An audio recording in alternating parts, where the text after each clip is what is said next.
now that Congress has passed a $1.2 trillion bipartisan infrastructure bill, there are resources in place to fix our crumbling roads, creaky bridges, leaky tunnels, and swamped sewers. Look, the reality is the money may be needed, but critics say money alone will not solve an issue that impacts all of our lives every single day. So, how did we get here, and how do we fix it? Here's part one of our Team 12 Investigate series, Failing Foundations. Everybody's complaining about the roads, absolutely everybody. For 48 years, Joseph Sabia has operated his own auto shop. He says the state of our roads and the resulting damage to the cars and trucks he fixes are as bad as he's seen. Our infrastructure here is falling apart, and our politicians just keep kicking the can down the road. What does a picture of men building a sewer mean to you? America once took pride in building out its infrastructure. Public works projects were used as a way to climb out of the Great Depression as part of FDR's New Deal. And long after Depression is forgotten, these permanent improvements will remain as part of a better New York. And as a tool to better connect our supply lines and improve accessibility during the Eisenhower administration. The fulfillment of the promises made by these signs of an America designed for the transportation that serves it lies at the end of that road. But in the years since, our infrastructure has been allowed to decay. That bridge, built in 1904, and this one, 1958, are a disaster waiting to happen. Aging bridges, pothole-plagued roads, sewers and drains unable to contend with 21st century superstorms, and new international competition pushing the boundaries of technology. It seems every president pledges their commitment to finally bringing our infrastructure into the next century. Our infrastructure, 21st century infrastructure. American infrastructure, Bipartisan infrastructure. But to borrow from another, the state of our infrastructure is not good.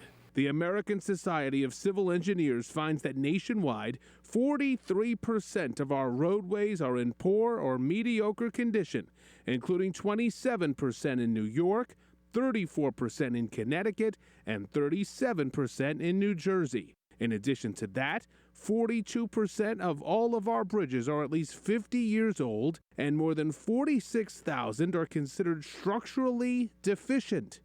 So how did we go from this to this?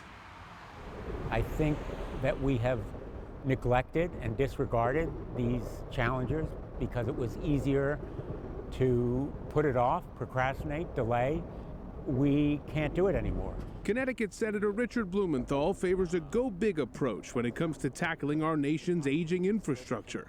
He says to delay would prove more costly and more dangerous in the long run. Our infrastructure is like these bridges, a catastrophe waiting to happen.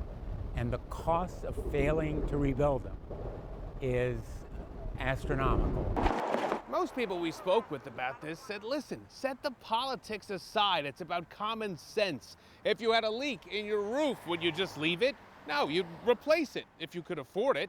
If your tires were bald, would you drive on them?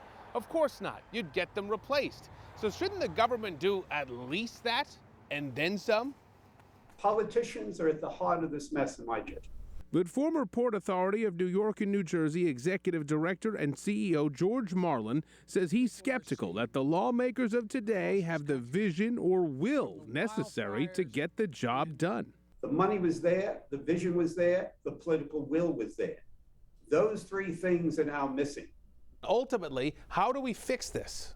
Well, in my judgment, what you need is for a governor or a mayor to appoint a visionary who is above the political fray and is given the authority to get something done and get those shovels in the ground.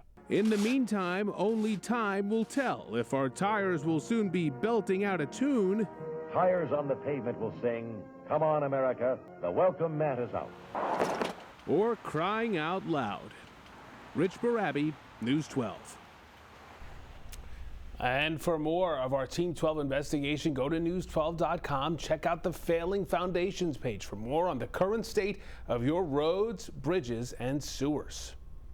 Well, tonight we are asking you, how much do you think the average person spends on car maintenance because of poor road conditions?